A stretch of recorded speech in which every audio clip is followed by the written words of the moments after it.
your Spaceship Music Collective. This is Six Set Bro, a misguided adventure through the social fringe of the music industry. I'm your host, Del Maple.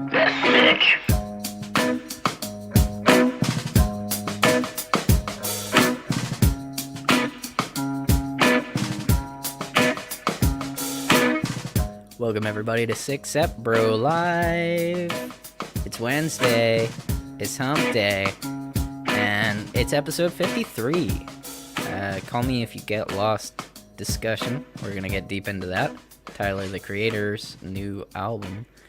And I'm your host, Don Maple, like I always am. And I'm joined by my brother. It says Hungry Ghost on the screen, but we call him Money Mike. Cash register. Cash register sound effect. And we also got in-house gamer girl. Oh, I don't like that term. Hey, I'm not the one advertising myself with ats at the front of my name. I don't want the social media presence. You know the way people say stuff like "don't at me"? I'm like, at me, bro. I need to be added, please. It's the one and only Nandez. You can catch him on Twitch. He streams games over working. There when he's not working, because he works so damn hard, all over the place in all kinds of different forms of media. He's an entrepreneur, folks. Yeah, so we got some stuff to get into.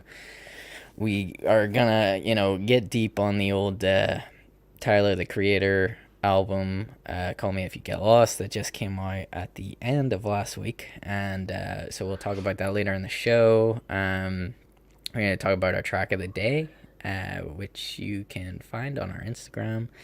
And yeah, we'll fire through some quick news, some quick fire news at the beginning, just little stupid things that get out of the way. So I'll maybe start with a little thing that we actually seen at the end of the show we did last week, where Emily Evis, that runs Glastonbury, she done an article where she was saying kind of what we've been saying for a long time on this show, is just that it's starting to get a little bit worrying and frustrating. Although there is no Glastonbury this year, they just did their what do you want to call it, virtual version, I guess, virtual, of it. And so it maybe doesn't concern her so much this year, but she was speaking out for like festival runners, because she was kind of like, it's scary that there has been zero communication about like regulation. So it's not even a case of like you're holding back the date, or when live music can happen again, but it's just that even when it does, it's like, so what's the plan? What is it that we do? Is it just go back to normal? Is there gonna be limitations on things? Like, there's been nothing, like absolutely nothing. And it's funny because this article came out right after we were talking about these like pilot festivals where they were kind of testing them, and there was like a whole organization that was meant to be monitoring the festivals to see if it was spiking infection rates in the area. And it's like, well, we did all this research and work, and there has been no information about it, like absolutely nothing to do with what happened with that, whether it was a good thing or a bad thing, or it doesn't really matter. No info. So I suppose it's just a good thing that it's kind of moving up the ranks. It's good that people like Emily Evis are talking about this and sort of being like, hey, even a plan would be good. Like whenever they said other things could open, like hospitality, there was, regulation, and some of it was crazy about not dancing, but at least there was something, there was rules, and it was like, okay, that's what we do. But so far, nothing more on that. I'll be honest, I'm lost. I don't even know what date things open again, because it keeps pushing back. 16th? I don't know, man. I thought I heard a thing that tomorrow there's meant to be something about, so there was like those indicative dates and stuff that changed and everything. And I think there is another date for July, but it's not rock solid yet, and I think there's meant to be word on that tomorrow. So I don't It's know not if the that will come 16th. with more. I don't I know if it don't. will come with I more believe it was information the. or. I think it was the 5th of July is what we talked about on Yeah. the last show, because it was meant to be the 21st of June, I think. Yeah. And then they postponed that date and then said it would be the 5th of July. But then I know in England there's been this 19th of July date floating around for like full unlocking of everything. Yeah. Which they don't really know whether that's happening either. So we're all a bit none the wiser. So But I think what I'd heard there or read somewhere was that the indicative date is gonna be changed to like confirmed. They're gonna say whether it's that date or it's a different date, bringing it forwards or backwards or whatever tomorrow. But I wonder is that literally all it's gonna be? It's just this is definitely the date now that you're working towards, or is it gonna come with additional information? I really doubt that it's gonna come with additional information. no, probably not. I think it's Probably just not. more so that I mean learned a little bit from all their mistakes that they done where they kept changing dates like way back in previous lockdowns and stuff, and then they like gave businesses like less than a week turnaround to go, oh, and by the way, you're allowed to open again, sort of thing. So Yeah. I think this tomorrow is just more about, yes, this date is correct and we're still working towards this date, or it's going to be sooner or it's going to be Well, later the or something furlough like that. stopped. The furlough gets reduced again this week, down to Right. 70%. So, I seen a clip on YouTube when I was looking through from the news and said, I think it was, what did you say, Stu? The 19th? I said the 16th, but it could possibly be the 19th. I think the 19th is meant to be like the full unlock day for England. Where was their initial? That was their initial stage 4 And then plan. yes, Was sorry, July. I am seeing you, Stu. You'd mentioned then 5th of July. That was now this. I don't know how up to date the website is, but NI Direct is saying that the 5th of July now was the last in indicative date for live music, specific to Northern Ireland. Yes, So yeah. I think that's what they were working towards, and I think that's meant to be either confirmed or amended tomorrow in Oh, some right, sort of okay. announcement. I think. Well, it would be handy to know something. But yeah, I mean, just even on like a grander scale, this is the thing is like, not only is it a question of like if it's gonna happen, but it's like, well, what does it look like when it happens? Like, is it just like go back to normal or what?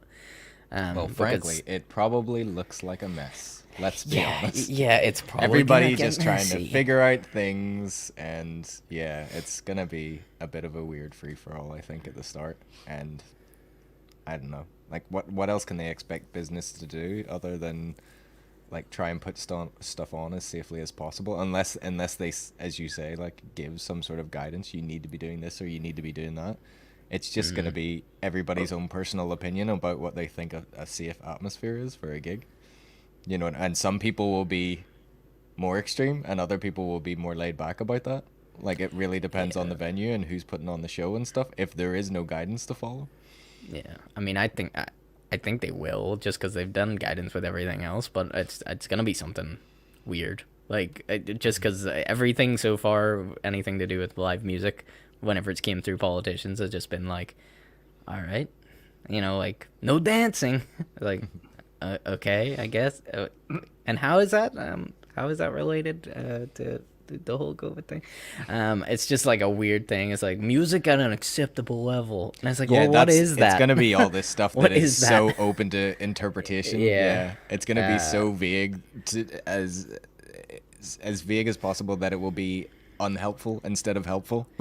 Yeah. I don't know, but I mean, I think this time around it won't be as bad as, because that was like from a few months ago. I think when things open now, I don't think you'll hear about music levels and dancing. Just make Yeah. sure you have some sort of sanitation or some sort of distancing thing, or you might have to show your vaccine card, something. You know what I mean? Yeah. Yeah. Well, it'll be interesting to see, but I mean, that's where we're at the minute. Because if so, you look at the stuff on the TV, it's like, again, this might just be England or the whole of the UK, but it looks like the numbers are like sky high, but the hospitalizations and deaths and stuff are like barely anything compared to the numbers. Yeah, yeah. Because I mean, that's the freaky thing is like you're hearing like obviously without naming names of anybody that I know, but I know people that have been fully vaccinated and then got it. Because obviously you're not invincible if No. you get the vaccine, but I mean, some people feel like that. I think you need to remember that it doesn't make you invincible. I think it makes it much easier to deal with. But It makes it easier for you to deal with, but if you pass it on to somebody that doesn't have anything, yes, yeah, 100%. that's the So people you're obviously trying to protect. So it's just so many people who are just like, oh well, we're all vaccinated now, so it's fine. That's like I genuinely know a couple of people now that have had both doses and still got the thing. So it happens. yeah. But yeah, that's the COVID news, I guess. And a couple other little quick tidbits. We had a little bit of really stupid controversy, but not controversy, but really nothing, just somebody being annoying. So Olivia Rodrigo, she's got that. What's that song called? I like her album too. Yeah, it's pretty good. I mean, it's not 100% my thing. Like, I'll be honest with you, but yeah, it's not bad. And she had that song that I'm forgetting the title of it now, and I'm annoyed because it's like playing everywhere. That it sounds very much like Paramore though, and a lot of Right. people pointed that out. But yet the whole thing was like she's releasing this thing that's like a concert film called Sour Prom. And it's meant to be in like support of that debut album. So I guess because she can't do a concert, it's like a concert movie type deal. Good for And you. Is it that one that you're talking yeah, about? good for Yeah, you. yeah, That's yeah. sorry. I was Because blanking on that I've thing. heard it all the time on the radio as well, and I couldn't remember the name of it either. But yeah, I'll actually I'll get this up here on the screen if you're watching at home, just so you can have a look because the problem is Oh, it's yes, I so heard about freak- this. it's Yeah. so freaking dumb, man. It's basically the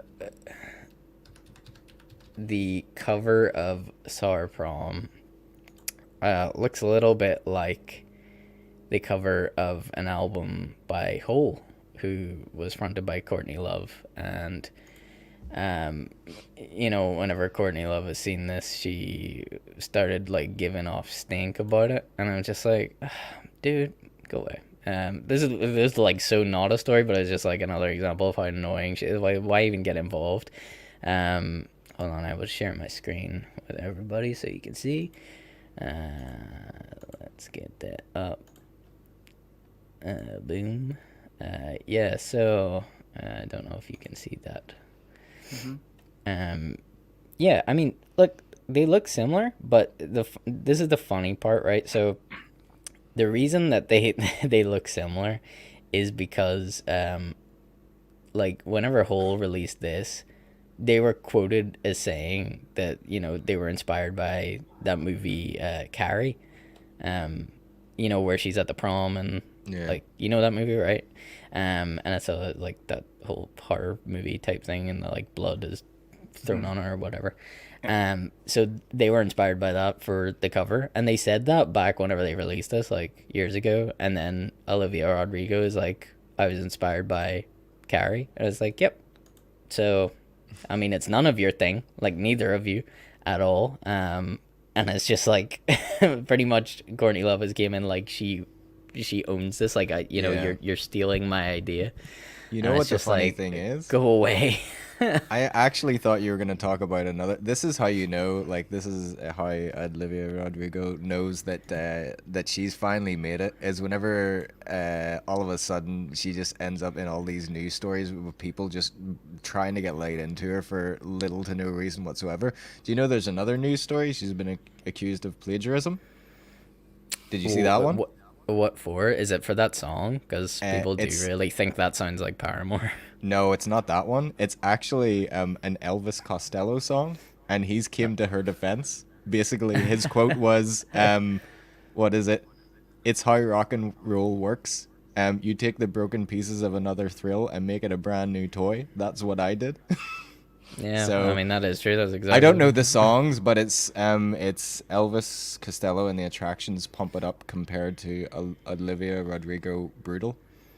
Also, how old's Olivia Rodrigo? Does she know any of these people? Yeah, exactly. Probably- This Has is she probably not. listened to yeah. them before? Are they This is the flattering thing. themselves? Yeah, she's just like, who? Who are you? Oh no, here the Elvis Costello one wasn't him that said it. He jumped to her defense, saying if it was inspired in any way, that's how rock and roll works. The Elvis Costello one was apparently like people getting laid into her on Twitter. And that's what I mean. That's what I'm saying. Yeah, that's that's what that's how you happens. know you made it. Whenever people are just looking for reasons to friggin' pull you down. You know what I know. mean? Man, To me, so dumb. if I was So- her, I'd be taking this all as a positive. It's like, oh, okay, I'm successful now. People just want to try and find reasons Yeah. to be negative. Yeah, it's like a new level of fame once you start Yeah. getting criticized for really dumb things from annoying people, such as Courtney Love. Just yeah, that was that headline of Courtney Love is rages about I don't know, whatever the hell, not important. But yeah, I just thought it was like you said, it's funny because she's like reaching that popularity now where people are just gonna like shit on her for no reason. Yeah. And she's really good. It's just funny that like loads of people are still stuck on that whole idea that that song what was it called? I forgot already. Good for you. Good- yeah, good it's- for you. Good it's for you. Is very much Inspired like by Paramore sort of stuff. yeah. Well, not even that it's inspired because I don't think it's meant to be, but it's just like the chorus can like perfectly just be misery business. Like it's more or less the same Oh, chord yeah. progression exactly.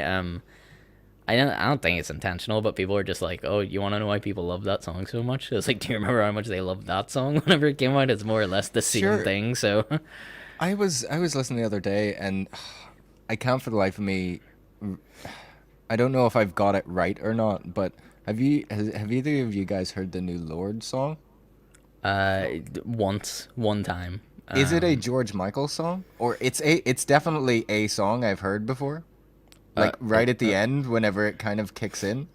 Oh, I have no idea. I thought it was an original song, as far as I know. No, I'm no, not- I'm not- I mean as in not a cover. I mean as in it sounds exactly. Oh, If wait, people are talking I'm about sorry. ripping stuff off, you know what I mean? yeah. It sounds exactly. I feel like it's the same chord progression, and like a lot of stuff is like effects and stuff are very very similar in the way that it's constructed. But yeah, like that doesn't matter if it's a good song. But yeah, that's what I'm saying. It's like, yeah. And That's- speaking that's about how- people, speaking about people that came back, Ed Sheeran came back with a song where in the video he's like a vampire or something. Hey, if What? there was going to be anybody that copies people's songs, But sure, he doesn't even. He gets Johnny McDade from Snow Patrol to write his songs. Wait, he does. He co-wrote this one as well. He pretty much co-wrote all of Ed Sheeran's hits. Johnny McDade writes a lot of popular songs, man. by the way, seeing him watching Wimbledon this week and seeing him sit next to David Beckham was the funniest thing. It's just like him, just like. Like David Beckham, this absolute model. And just Ed Sheeran. God bless him. God bless him. Although Look, he's tell you what, that money. Fuck. yeah, dude. He rocked up to Radio 1 in the Red Octobers.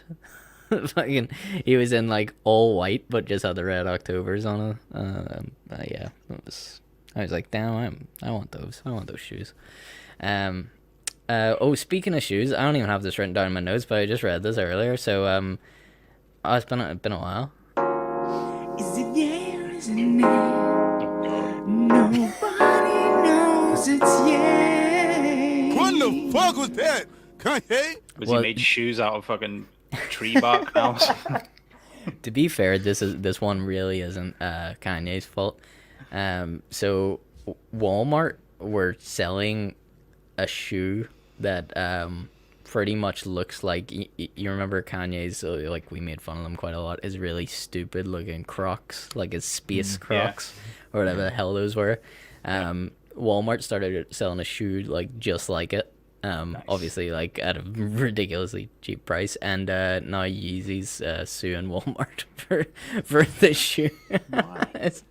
Dude, I don't know. Why did anyone make the shoe in the first place? Why did Kanye make that shoe? And then why do people go, hey, let's rip off that no, shoe that's a design, shoe. it's really good. It's not Clearly, good. I don't understand how a foot goes in it. Whenever you just see it, it just looks like you have to have a hoof or something. I don't understand why that's for Clearly human some feet.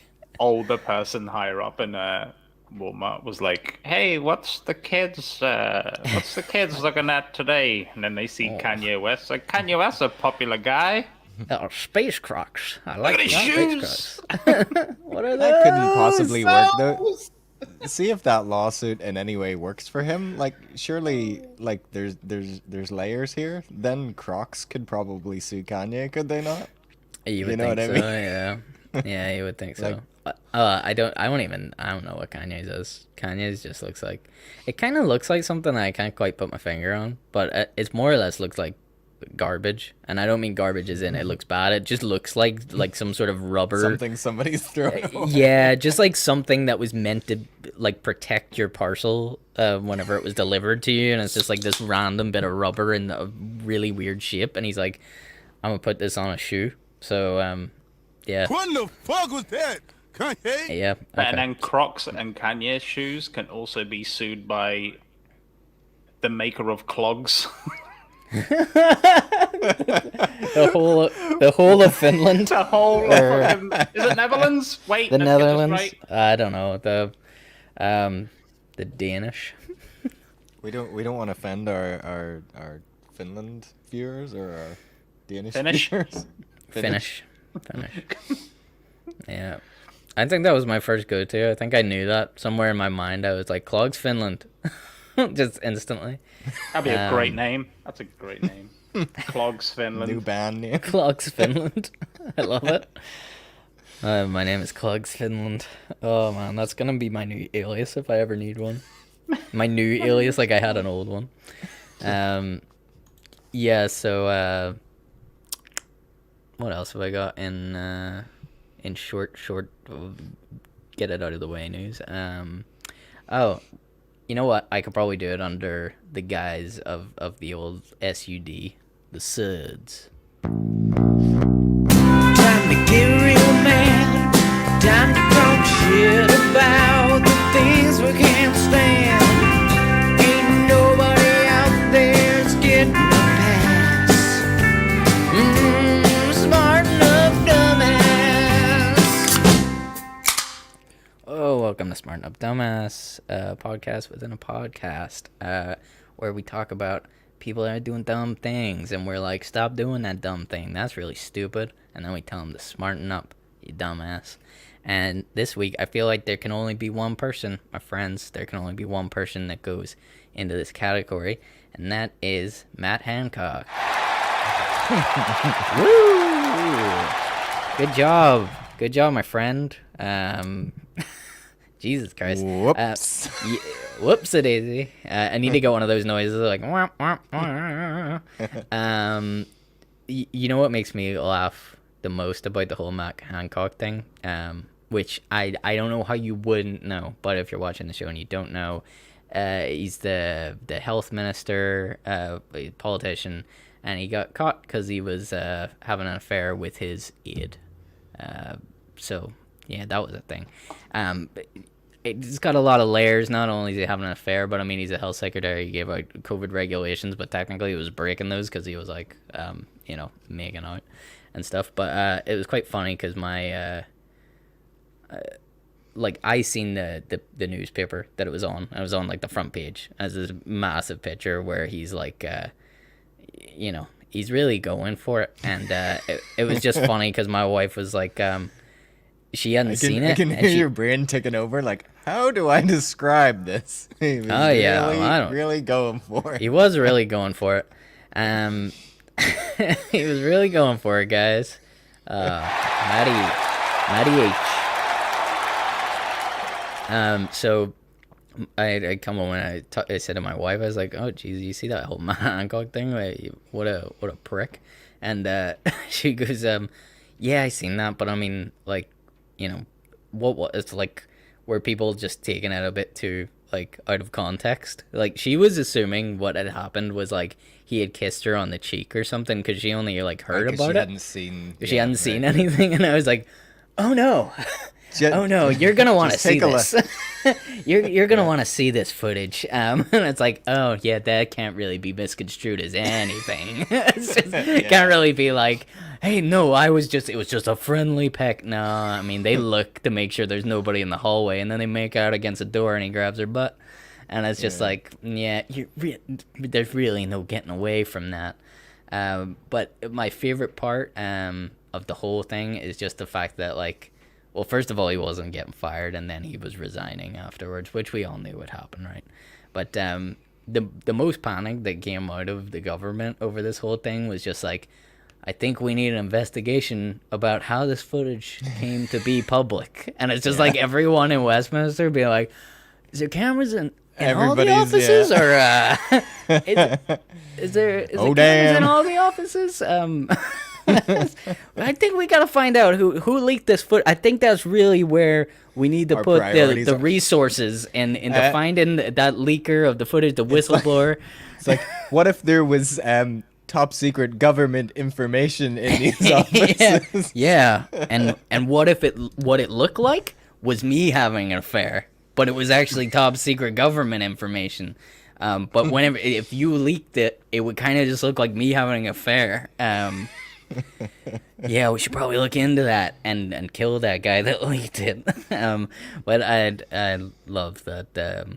I love that was kind of the thing, and they are investigating. They're investigating it right now. It's like it feels like they're doing more about that than anything else. Just like we gotta get to the bottom of this footage, man. It's like, dude, whoever's working the CCTV is like, video it on my phone and send this to the media. You thought I was not gonna do anything with this. That's what people were like having a conversation about on the news and stuff. It's like they're bound to know that there's cameras in there. Did they just think like, I don't know where this goes, but like obviously they keep it secret because they're not meant to release this stuff. I don't know. And you would think did that he just knew? not know there was a camera there or what? I don't know. I don't really understand the whole thing, but it's just In the distance, in an empty room, you can hear like the meme going, "Ha! Got him!" got him. The security guard that gets paid like minimum wage. It's like it's like that's what you get for spending my tax money to hire somebody that you can make out with. Although poor guy's probably shitting himself now because there's an investigation going on. So. Well, yeah, this is my worry, though, is just like, I mean, that dude's a hero. Let's not, like, is he going to get arrested? Is he going to get fined? Because I think that's unfair to be like, that was confidential footage. And I was like, well, I think it was probably better that we knew that was happening. Cause, well, if he profits from the footage, then yeah. Yeah, I'm sure he probably did. I'm going to assume that he got money for giving it to a newspaper. And also, yeah, you're leaking security tapes, I guess.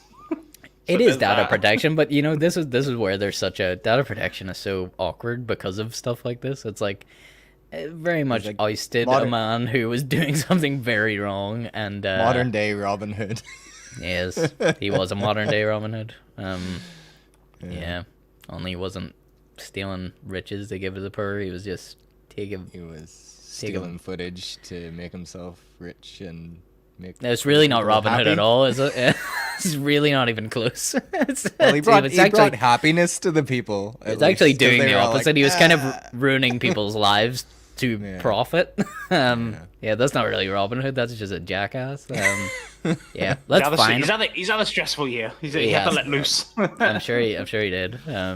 Yeah. But then the other thing that got me as well, because we were talking about it, was you seen that it's not just that one news story. It was attitudes in general, but we were talking about the one particular news story where there was like a woman getting interviewed on the side of the street, and she's like, "It's just ridiculous. He was breaking COVID guidelines, and you know what it makes me want to do? It just makes me want to take this mask off, throw it in the bin or whatever, and not listen." And I was like, right,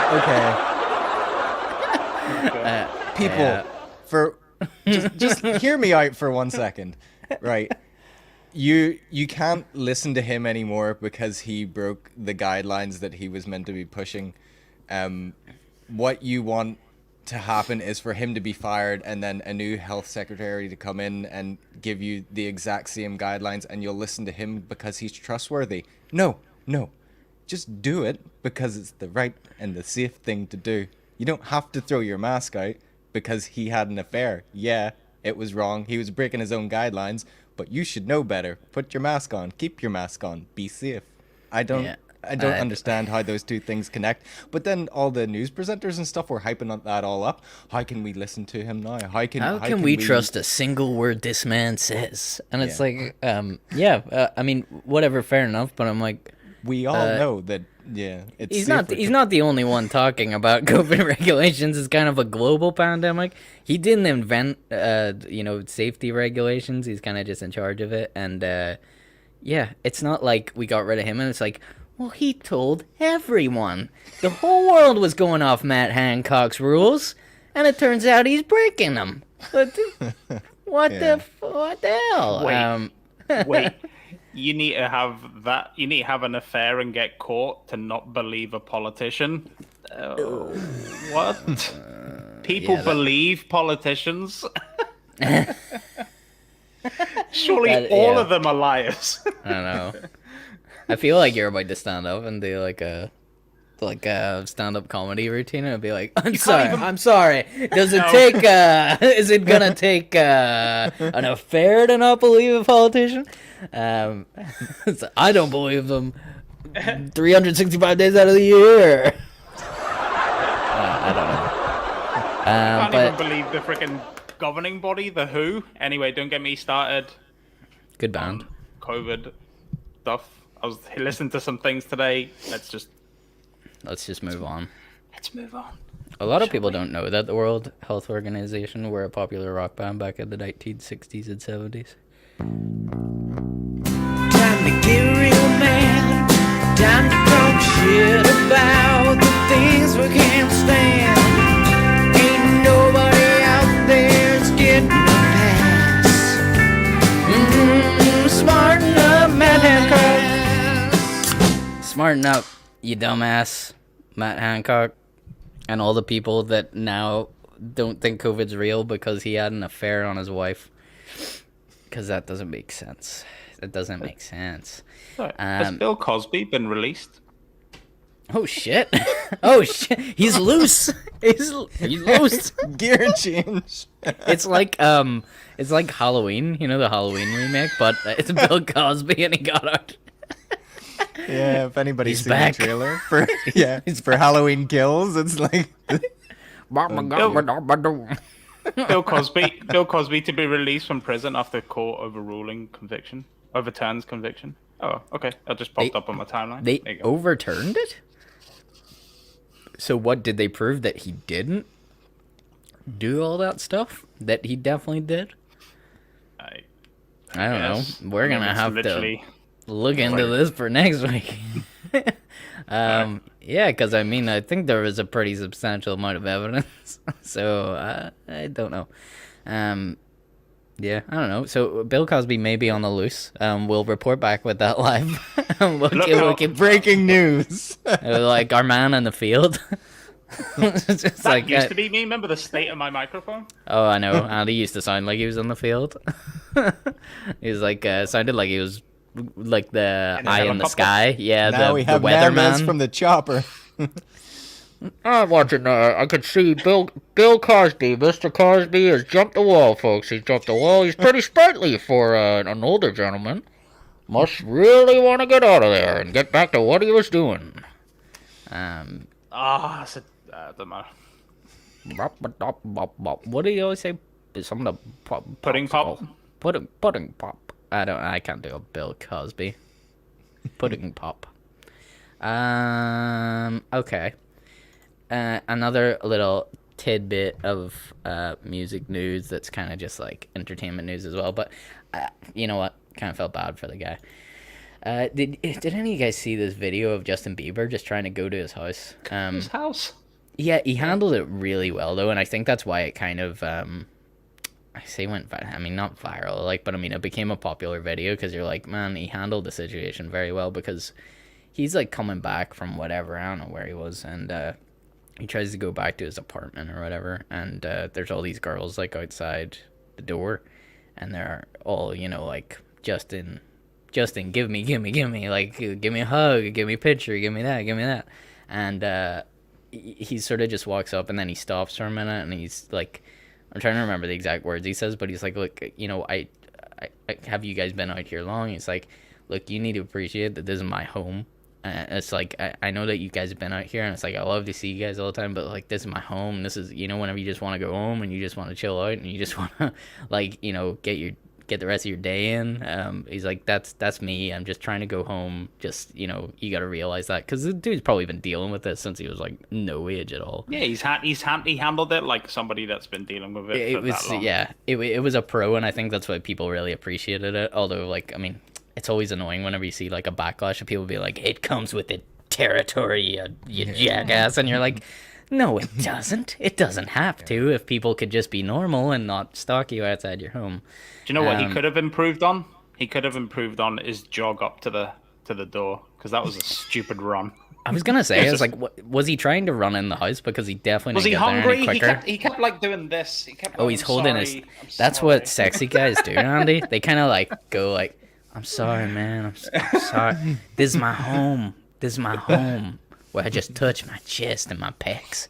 But that run was like, I don't know, the Peter Kay skit comes into play. The with dad the run, dad where it's just like, you're not getting there any faster. You'd be faster walking. Hold on.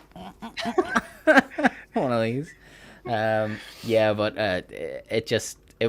it's weird to see, and I don't know, for some reason made me like Bieber even more, because I was just like, this is well handled. And I love the fact at the end, even after that, even he talked to these people, it was just proof of how annoying people are, because he said all that and he's like, thank you, and then he turns off to go, and then the girl's just like, can I get a hug? And then he was like, no. And I love that he said no, he didn't give in. He's like, I appreciate it, but you just don't get it. Yeah, he's like, no, I'm going inside. I was like, you know, good guy, Justin Bieber. Well done, sticking to your guns. And then, yeah, you know what? I wrote this down after last week, and I forget what it actually was, because I think I got so bored watching it. But, you know, Van Morrison made a response video about the whole Robin Swann shit. Fucking. He's still going, dude. I think he's trying to. I don't know what. Maybe we shook him up with our podcast because we were bringing it up so much. But he's hit back. It's like it's a battle now between us and Van Morrison about Robin Swann. So he's released this video, and it's one of those classic. You know, whenever somebody gets like canceled or something and they have to bring out like an apology video, it's like a classic one of those where it was like, it's called something like, for, you know, clarity or something, where he's trying to explain why he thinks he's dangerous. Still doesn't make him come off any better. I thought his strategy was to play it off as a joke, because Van Morrison was called dangerous in the first place. Now he's actually saying that is what he meant to say. No, yeah, he is. Yeah, there's a video on YouTube that you can look up being like Van Morrison, Robin Swann, or something. I don't know, search it. I think it's called Clarity or something like that, and he's talking about what he means by the amount of power that he has. It's basically the stuff that I thought anyway. It's like, yeah, that didn't make it any clearer for me that you were just slightly insane. But, you know, he really tries to bring it. He's trying to get people on his side from here, because it's like, look, the stuff he's talking about is stuff that I care about, because he is talking about, you know, musicians and live music, and why is there one rule for this and not for another? And it's like, hey, I'm with you there. I also don't think that it's specifically Robin Swann's fault. I don't think that's the way to handle it at all. Yeah. And also, you came off like a complete jackass, because you've been singing about like lockdown, anti-lockdown songs since the beginning. And, you know, if you're gonna start trying to go into this niche of like, oh, it's because of all the musicians in this country, it's like, come on, that's not what it was about in the beginning. But yeah, him and fucking Eric Clapton just go and do whatever, dude. They're both jackasses. They're so annoying. It's like the equivalent of these people that have been abusing your man. Is it Chris Whitty as well? Oh, and stuff. yeah, It's like, why get laid into one person, as you say? Like, it's not specifically them. Like, yeah, yeah. I we seen know that you're thing. Frustrated, like, but yeah, take your anger out in some other way. What's crazy Not is on a I'm human. on the internet a lot during the week, and I have seen and heard of zero of these stories. Yeah. Maybe your algorithms are a bit... Man, I gotta find this information for the people. Man. We're the Northern Ireland news, you know what I mean? We cover entertainment and music. So I gotta follow up. Van Morrison's name pops up anywhere, I'm just like, click. Gotta find that thing. And it's, usually a gem. Usually a gem of a video or a song where you're just like, Van. Oh, man. He's our new so Kanye. good. He basically is. Well, while Kanye's staying quiet, we've got Van to fill the crazy void. Though I did see, just because you brought up local music, and I'll remind myself now, I seen this on Jordan at A.N.J.'s story. Atlantic Records is like launching a venture with Irish hip hop label, Trust It Entertainment, which is kind of big. Whoa, pretty cool. I haven't read the article, but it's on musicweek.com. So I literally just seen a post on his page about that, and I'm like, that's crazy cool. I didn't know that. No, this is the biggest downfall that I have of taking myself away from Facebook is like there's still a lot of people that use that for news, and I'm like, I'm missing stuff. I was gonna say, I knew where you were going with that, but I am still on Facebook, and do you know I used it an awful lot in the early days of doing this podcast to keep on top of local music news and like what's going on in our music scene. I find I'm not seeing that stuff anymore. We have talked about this before. I mean, it is the graveyard of social media. I'm not using it as much. It is so Florida. I don't know if it's just that or whenever I actually do jump on to use it, like I'm not getting the right sort of stuff put in front of me anymore. I don't know. Yeah, I love that it's Florida. it's a retirement home. It's a digital Florida, pretty much, right? It's like whenever your parents get a little too old, it's like, maybe you should get Facebook. There's people in there your own age. You can meet, you can chat with them. Nieces and nephews coming over going, the older, I'm a gamer too. Farmville, the 11.1 update is just here. Come. Oh man, it's so Florida. It's digital Florida. That's scary. Hey, you want to take a survey? Which Disney princess are you? What's a Disney princess? See, we need to get somebody on board for Six Set Bro merch that could just like knock out T-shirts, because I feel like that's definitely a slogan you just came up with there. Facebook digital Florida. Facebook equals digital Florida. I'll do that for our Doomsday collection. Next month's Doomsday collection. I'm making it. Facebook equals digital Florida. Digital Florida. And see, I don't know. I don't think it needs to be any more than that. I don't think it needs anything other than that on a shirt, and I would probably. You can also have like a Street Fighter setup, and you can have like the Yeezys and the fucking and then the clogs here, just like battling it out with the verses and fire in the middle. I was actually literally just picturing that slogan: Facebook Digital Florida, and a picture of George's mom and dad from Seinfeld. Yeah. Although not them, because copyright and stuff. Not them. Not them. Looks similar. No. Never seen it. Never seen it before. I think what we'll do is we'll do a quick little commercial break here, and we'll jump back into some news afterwards. We got to get into the big old section of this podcast, which is Tyler the Creator discussion, new album, and we got a couple little more bits and pieces, but we'll go to an ad break and we will be right back. Yeet. If you want to wrap your ears around all the music we've been talking about on the podcast, we run a special playlist over on Spotify. It's called Distant Sound Waves. Here over at Six Set Bro, we always thought, well, what's the gosh darn point of doing a music podcast if you can't let people hear any music? There is a whole lot of legal mumbo jumbo and copyright issues that prevent us from actually doing that on the pod.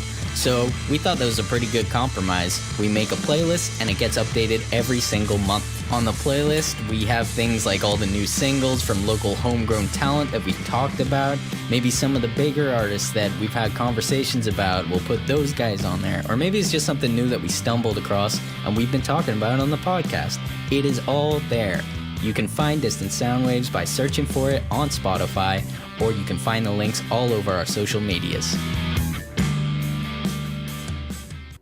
We are Year Spaceship, a music and arts collective for everyone. Created by these two little scamps who grew up in Scarborough, Ontario, moved to Belfast, started playing in bands, and met tons of super chill, talented human beings. They met this guy, who grew up in Jersey and also moved to Belfast. They started a record label together. They started a podcast, and they started a collective dedicated to showcasing independent music and art from all over the planet. The Year Spaceship Collective is here to shout through the internet into the eyes and ears of anyone who will listen. We want to hear about your struggles, accomplishments, and latest projects within the art community. If you're a musician, artist, writer, director, poet, comedian, animator, whatever medium you work in, if you're expressing yourself, we want people to see and hear your world. We want your stories on our Instagram page. We want your music on our playlists. We want to talk to you on our Six Set Bro podcast. We want to showcase your content on our YouTube page. We want to build a community. The Year Spaceship Collective. Avoid conspiracy theories. Keep art strange. Hey there, fresh-faced creative in a youthful advertising demographic. Does your reading material have a distinct lack of cultural nourishment for your slowly decaying, malnourished soul? Stop! Put that garbage down. Everyone knows you shouldn't get your news from old mediums like paper. That's 2/8th century. Plug into the information superhighway, loser, and read a zine. It's like a magazine, but without all that dumbass paper. Read Stranger Days, the arts and culture e-zine. It's got music, comedy, art, poetry, tarot cards, cinema, Year Spaceship, comics, podcasts, and Jim Carrey. Read Stranger Days now, because between you, me, and your trusty canine companion, we know fluffy cuddles and e-zines are the only way to push back the existential dread slowly consuming your every waking moment. Hold back the darkness today with Stranger Days. Available now at strangerdays.wordpress.com. Welcome back to Six Set Bro Live. So whenever we were starting the show earlier, we missed that a band that we're really fond of, Romeo Indigo Romeo, they were live streaming. They were back in the room together. I missed that. Back in the room together. I don't think it's still going now. I think it might be over. Hold on, I'm gonna try and bring it up here. But yeah, I mean, it's good news for those guys. Were they on Digital Florida? No, they weren't on Digital Florida. They were on Instagram, which I don't really know what that is. That's something else entirely. I'll find a state for each social media platform. Yeah. No, they're not live I anymore. feel like Twitter's like New York or something. Yeah, where everyone's just yelling at each other. Yeah. Hey, keep it down! I love it. Yeah, no, they're not live anymore, but they were, which is cool because I'm sure it's been a while since they've really been in a room together writing stuff. I know I talked to Simon, who plays guitar for the band, and the last I spoke to him, he was like, we're working on new songs, and it's been a tough year trying to figure that out with the whole COVID issue. So I'll be excited to hear new stuff from them though. Who? Romeo Indigo Romeo. Oh, cool. They were live streaming just as we went live, so I'm assuming that they took all of our fan base. So all of our viewership went to go watch RIR. Did they? You've probably spoken about this whilst I was away. Did they play anything, or did they? Well, I don't know, because I was doing this. Oh, I guess. Literally I thought because you came up with the news, you were watching it on the side. No, I don't. Well, I don't know what they were playing, but they were like in a rehearsal room together, so they were playing right, okay. music. which is that's I was just saying it's cool that they're able to do that again.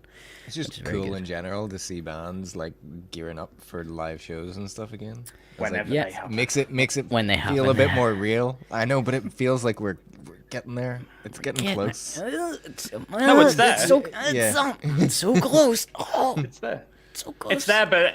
It's there, but people just have to. I think it's about that time where people just have to be either grown up, right? I'm going to do this. You're going to do this. Let's just meet in the middle and move forward. Just gotta believe, man. Just gotta believe. If you want to wear a mask, wear a mask. If you don't, you don't. You know what I mean? You can't Mask force on, everyone to mask do it. off. Mask on, mask off. Doesn't matter. Inject yourself. Don't inject yourself. Exactly. Your Inject choice. yourself. Yep. It's Inject all- yourself before you wreck yourself. Inject yourself before you wreck yourself. I'm surprised Will Smith Everyone didn't has a come out with choice. that or something. That seems like something he'd bring out. Be like, oh, inject yourself before you wreck yourself. Oh, Will Everybody Smith, has the Big choice. Willie. What do they say? Pregnant women can't get it, or shouldn't really. There's you like know what? categories of people. Yes, I'll be honest. I don't really know anymore because Sarah was pregnant whenever this first happened, and there wasn't a vaccine at the time. But whenever there was talks of it, it was all like, "Oh, you can't Oh, have really it if you're young breastfeeding." Guys, you could- have 60 seconds and I'm cutting off COVID talk. Yeah, that's fair. That's fair. But I don't really know where it's at anymore. Whether you can get it while you're breastfeeding or while you're pregnant or whatever the hell. I don't know. I don't know. But you know what? Inject yourself before you wreck yourself. Yeah. That's a shirt. That's another t-shirt. Here we go. That's a t-shirt, man. Ooh, that's too controversial. I like it. I like it. You know what? You just gotta do it Anyways. sometimes. You just gotta do it. Inject yourself before you wreck yourself. You know what? I'm gonna get this a little bit of sad news out of the way because it's like an actual serious thing, and we don't really take loads of stuff seriously sometimes. Literally at the end of the last episode that we did, I was like going into the house and I went on my Instagram story and I seen that a childhood hero of mine. I know Mike's as well. Mark Hoppus, who plays bass in Blink-182 and is the frontman for the band. It turns out he has cancer, and he posted about it that night and sort of like, I say announced that he has. I mean, that's probably not the right word, but like, it's obviously something he's been dealing with for a while. He seemed very positive about it, but he was getting chemo at the minute, and he actually uploaded a picture afterwards of him in the like chemo center, like getting the treatment done, and he had his PS5 with him. He's just like sitting there playing his forever like the sarcastic humor from him as well. I think his caption was "one cancer treatment, please." Yeah, he's like, one cancer treatment, please. But Which, yeah. it's, man, that I know. Look, man, it can happen to anyone. I'm just like, man, that band has had some really tough times. The Travis Barker plane crash was horrific. I mean, what happened to that dude? Like, nobody would survive that. sure. Like, it's just crazy. And then Tom DeLonge DJ had A.M. skin cancer. And obviously on top of that, And then, DJ yeah, AM, DJ killed, yes. because he was addicted yeah, to the stuff yeah. because of the crash, and then obviously him and Travis were close, and then Yep. Yeah, that was his. Travis got a tattoo. I don't know if it was a recent one, but the whole thing with Kenny Hoopla as well. The album, that's all where that comes from. The whole survivor's guilt thing is the fact that like he's now the only one left from that whole. Travis Yeah. Barker's Crashes. recently said that right now, he's comfortable to fly. Yeah. I know. I I seen seen that. that too. Since- I since seen that then. too. Yeah. He said, yeah, I seen a thing where he's like, I might I fly might again. fly again. Was I the might thing fly that he again. said? Yeah. Because I don't know Which- who did. I think it was again, this is probably too graphic if you have a thing. So apparently one of them, I don't know who it was, crawled through the fuel. Oh, that It was Travis. That was Travis, and He then ended up naked and Yeah, on he had to fire take because all he of his basically clothes got off. it. Yeah. Yeah, he got covered in insane. jet fuel, which just Yeah. ignited him. Because that's what I I'm pretty remember sure it reading the was thing, and it was DJ Am horrible. that put him out with his Yes. coat or something like that. I think. Yeah. I did. It's in his book. Yeah, I have his book, and I'm pretty sure that's. It's been years since I've actually read it. Like, but, Yeah, it was horrific because that's whenever I read it, I was like, I'm never gonna forget that because it was like the description of him running out and he was like covered in the jet fuel, which then went up, but then because you don't really understand what's going on, he was like ripping his clothes off, thinking that his clothes were on fire, but his skin was on fire, and once he realized that, he's like, I'm dead. Yeah. Like I can't do anything about this, and like people are screaming at him from the side, like telling him he needs to like roll and get down. But I mean, most of his skin was gone, which is why he had to get re-tattooed afterwards. I mean, if you look at the man, see how many tattoos he has, you wouldn't know. But yeah, there's so many skin grafts, dude, fucking insane. I mean, he went through that, and then Tom DeLonge, he had skin cancer that he had to deal with as well, and go through treatment for that, and. Now Mark's got cancer, and it's just, yeah. I mean, it happened to anybody. I get that. It's not like some sort of, superstitious thing. I'm just saying, man, that's been a turbulent time for everybody in that band. But well, he said all there is to say about it. He did say, I'm terrified, but I have like the best doctors, and hopefully be able to beat it. And it's undisclosed what exactly kind of cancer it is that he's dealing with. No. But. You just yeah. hope it's one of the more treatable ones, I know. I think, he's going through the chemo, and then in my eyes, he's probably like, he's known for a while, and he's just like, I'm just gonna say this because people will notice. The rumors will come once he starts losing his hair from the chemo and stuff, and he's just like, I'll just say no. So, but I just wish him all the best. I mean, I hope everything's going okay, and I hope the best for him, because man, I love that guy growing up. I love that band growing up, and I was really upset to see that. Just literally, we turned this episode off last Wednesday, and I'm just walking in, and I seen it, I was like, shit, just one of those things, man. It's crazy. Sure, it's like the silent. Obviously, it's like the silent kid. I mean, look at Chadwick Boseman. Oh, I know. He continued to do stuff. Nobody knew. Yeah. Nobody knew. And there was, when you look back now, again, it's probably just because you're looking back now, but when you look back on his interviews and just the things he says, and it's like, God, man, he's like telling people without telling people. Yeah. I know. It's like when you refer to the David Bowie album. Yeah, yeah. Which is, I mean, he's basically taken that whole philosophy and put it into an art project to be like, he knew, but he wasn't going to bog people down with it. And it's kind of like, Black Star was definitely listened to in two different ways. If you were somebody who listened to it before he passed away, because it came out not long before then, and it was two very different experiences for me, listening to it before and after his death, and realizing the sort of the true nature. Guy knew. Yeah, the true nature behind it all. It all started to make a little more sense, and you're just like, Jesus, that's weird. Like, even in death, like, he's a boy, still subverting expectations always. But yeah, I mean, it's just something, like, love that guy. I hope he beats that fucking shit out of that thing, and he's all good. But anyways, we'll move on, and we gotta get into Tyler time. Tyler time, man. Tyler, the creator, released his new studio album. It's called Call Me If You Get Lost. And, we were sort of speculating about elements of this in the last couple of weeks whenever we first heard Lumberjack, because the marketing has been like, just like everything Tyler does, it's really good, really weird, and super fast.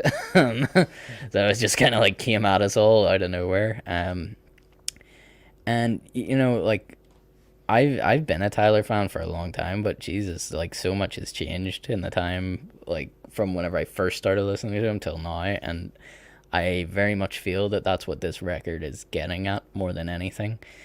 I suppose before we dive into it, because I've got a lot of thoughts on meanings behind the record, favorite parts and whatever, but what are your thoughts? How do you rank this amongst the other Tyler albums? What are you feeling? Andy, I'll let you go. You've probably listened to it a lot more than I have because I was listening to millions of other projects. You know how my listening habits go. Oh yeah.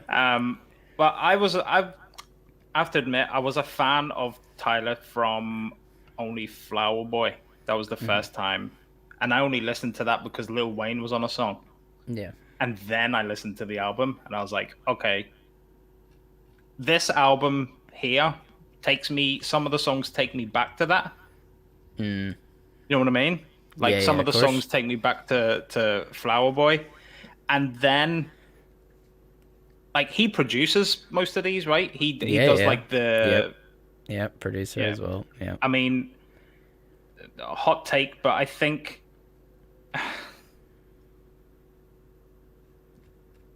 J. Cole got more praise for his album, I think, than probably Tyler's getting You think so? in a wider rate. Like maybe not between us but I feel like J. Cole's album might have been slightly with everything that Tyler does.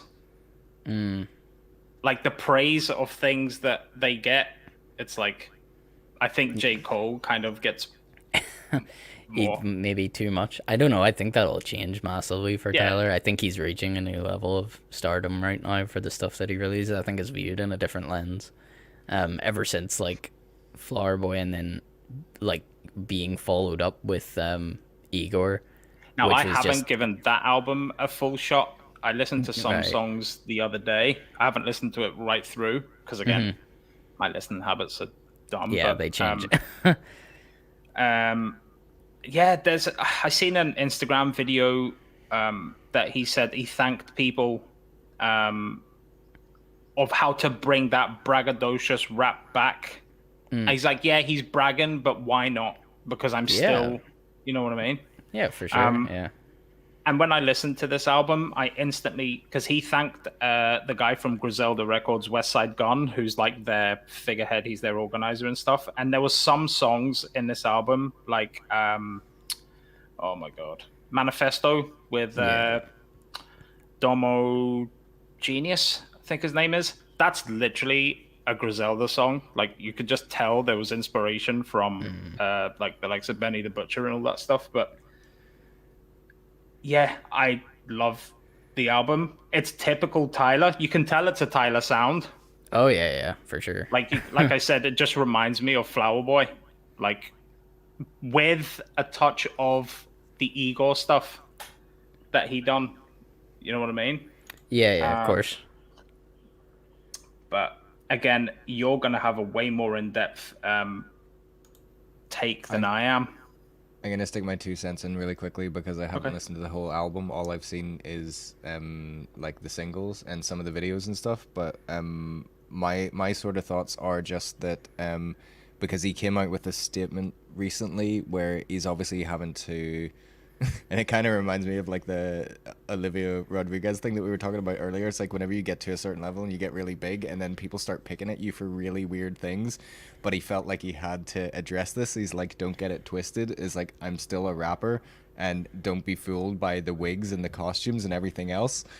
But what I actually like about it is like that guy's just constantly been evolving, and I get what you're saying about like some of the new stuff on this album is very much like what was on Igor and stuff, but I don't know, I think he's getting better at like bringing it all together, and it's the music and the imagery and like the hidden meanings behind everything and all as well, and to have like some sort of iconic presence. He's so memorable as a person now, if you know what I mean. It's like I think he's just figured out how it all comes together. I feel like he's starting to like piece the puzzle together, where it's like the music was always there, and it's like, but now I also know how to get to that level where it's like I'm going to be remembered once I stop making music, sort of thing, if you know what I mean. It's like, yeah, because I seen a thing of his album sales from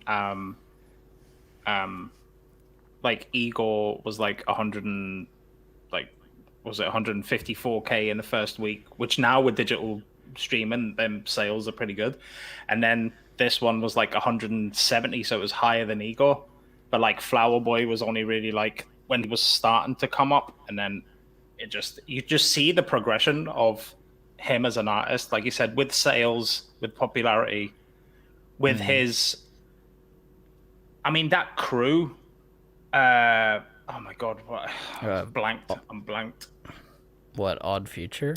Odd Future crew, Yeah. like unreal. Like they're such a cool collective. So Yeah, dude, Earl Sweatshirt, Frank Ocean Yeah, was started off in exactly. there too, and It's like they're all fucking huge now. and they've all got their unique ways, Yeah, they're They've- all they've- they're all they're all very their own- different. Yeah. personalities as well. So Yeah, especially it's- like Frank Ocean's, Oh yeah, I mean he's the mysterious legend. Drake got booed because people thought Frank Ocean was coming out. Yeah, remember that? Remember that? That is Frank Ocean is another level. He is the mystery. Like he's like the David Bowie. So he's an enigma. Yeah. It's so he's so strange. Before you say, like, I seen his BET performance. Oh, holy shit! with yeah, the thing. That was Obviously, he's on the amazing. treadmill. That Yeah. was crazy. I seen his. He's just some Instagram posts I've seen. He done like a small release party where he was actually rapping, like a launch on party. live stream. Yeah. And one of them where he's like, "I'm good. I'm too good." Yeah, yeah, I seen that. It's like, why not say that? You know, because you Yeah, are. that most of the record is him saying that. Exactly. I'm too good. But yeah, he just like some of my favorite songs: Lemonhead, Lumberjack, obviously, Run It Up, Manifesto. Fucking can go on. Pharrell goes crazy Holy on shit! one of the songs. Holy shit! Pharrell's Pharrell verse rapping. is like, Yeah, is this Pharrell. 2002? Yeah, Pharrell rapping on Juggernaut felt like 2002 or something. It felt. I think he even references like grip tape and trucks from skateboards as well somewhere in that, and I'm just like, what Skateboard the? P? What is this? What is this skateboard P? Um, He's like, what a throwback. I was like, it's been so long since I heard Pharrell rap on anything. I And it's know, like, man, I he know. still got It's it. such a weird time that we're living in. Do things come? I know things are like circular and stuff, but like, do things come around as quickly as they seem to be this time? You God, know what I I have mean? no The idea. resurgence of pop punk and like all like Yeah. Pharrell doing like old references to skateboards and stuff. It's like I know, I feel coming like, back what year around are we again. living in? And yeah, It I seems know like a it's quick coming back. turnaround this time to just go back to like a couple of years ago. But True, I obviously, don't- and then Stu, I know you'll talk about Wilshire and Yeah. you know all that stuff. But yeah, the album length. I mean, it's close to an hour. Some people might find that a bit long, but I think the songs, the track list, kind of makes you forget that hour's gone by. Yeah, it's actually not as bad as some Tyler records. Like a while back, his records were like 70 odd minutes or something, and then Igor was like 30 or something. It was like the shortest. It's like Yeah. about half an hour. It barely constitutes an album because it's so quick. And then this is just kind of in that nice middle thing where the track listing looks daunting, but then some tracks are like 2 minutes. Like a lot Oh, of tracks are also- 2 minutes.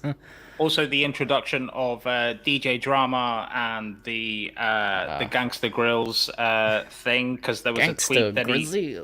there's a tweet that he put out back in 2010 where he said he would love to be on a DJ Drama record, and now DJ Drama's doing this thing. It's kind if you haven't heard it, it's kind of the same thing what Kendrick done on Damned. Yeah, with Damned, so- Kid Capri. Yeah, but Yeah. obviously these legendary DJs and producers. So Yeah, it harkens back to the days of the old rap mixtape. Whenever there would be like one DJ that would make the beats for it, and they get all these rappers on it. And Kendrick referenced it on Down with Kid Capri, and Tyler's done it here with DJ Drama. But it's just like where you constantly have someone who's playing hype man throughout the record, and they're like Gangsta Grills thing, Although- and just like, you know who it is. It's DJ Is- Drama. at least he's not as bad. Like, you imagine if DJ Khaled was like, Khaled's the worst. He's the worst yeah. for that. At least DJ He is Drama the and Kid worst for Capri don't take the piss. Yeah, no, well, I mean, they're doing I feel like it's all in the conceptual nature of, like, it's a mixtape, but it isn't. It's like they're trying to be nostalgic. It's the same for Damn. I mean, Damn by Kendrick, it's a very well thought out conceptual record, but like the fact that he's put Kid Capri on it, I mean, he adds to the narrative, but it's through the lens of the nostalgia of like the old mixtapes, where he's like giving you a lot of big questions which you never would have got from the hype man on your mixtape record before. They would have just been telling people to fucking, you know, yeah, turn it up, just and stuff like that. But instead, he's like trying to give you these dichotomies of like, you know, love or lust, and you're like, oh Jesus, Kid Capri, calm down. But yeah, you know, I'll go too deep. You know, I'll go too deep. I always do.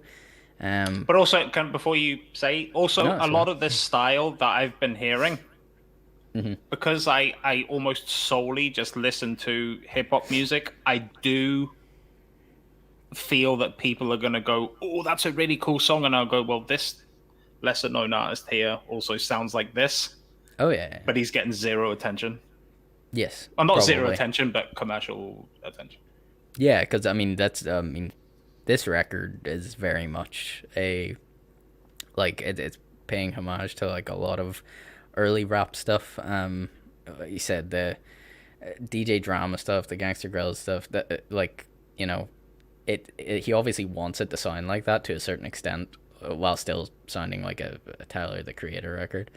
And like, you know, a funny thing that I actually seen on Twitter was that somebody dug up a tweet from Tyler.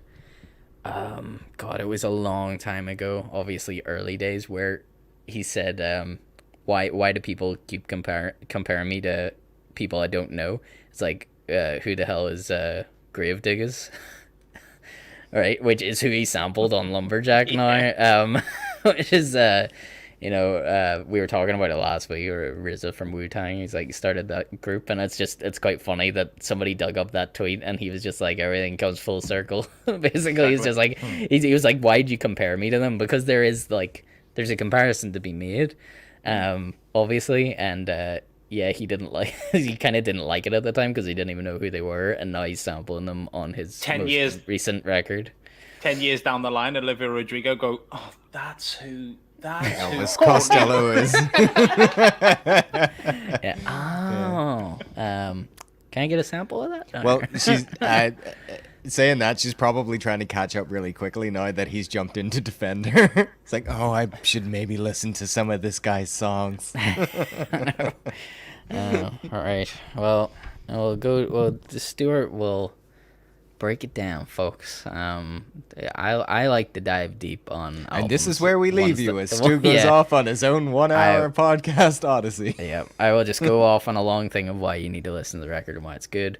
But I enjoy doing stuff like this. I've sat and I've read through the lyrics, and I've really tried to like get into the world of this record, because I like that Tyler does that with albums. It's very cool. He creates all these characters, you know, and the very first song introduces you to the song Mr. Baudelaire, or Tyler Baudelaire, you're gonna call him in this, which I'm kind of doing this off of the top of my head. I definitely should have wrote it down. There's a poet, I think it's Charles Baudelaire, that he's taking the name from, and I think the big thing about Charles Baudelaire was sort of like him mixing this, like, you know, gothic poetry with romance, and people sort of ousted him for a lot of things, and it's like it almost ties in quite nicely to Tyler's story so far in music. You know, if anybody goes back to those first days of Tyler, whenever I first heard of him, was like, you know, the Goblin era, the Yonkers era, where it was like almost like shock rap. Like, I'm pretty, what's that line? He was banned from the UK for a bit. Yeah, for festivals. he was banned from stuff. People protested outside his show. As he says in one of the songs, he was cancelled before cancel culture was a thing.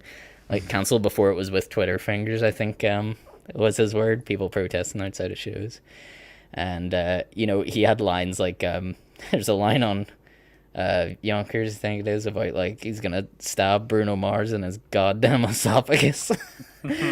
So he has these things where he like calls out these like random celebrities and like he's gonna murder them or some shit. And his videos used to be all creepy and stuff. Shades of Eminem. Yeah, to an extent, they're still kind of creepy, but in a whole new way. Kind of in like Wes Anderson type way. It's like a creepy Wes Anderson. I was gonna now. say, like, have you seen the short for Brown Sugar Salmon? That is a Yes, Wes yeah, yeah. Anderson movie. Oh, I Like, know, right? For sure. 100%. Yeah, It's he's Darjeeling Limited.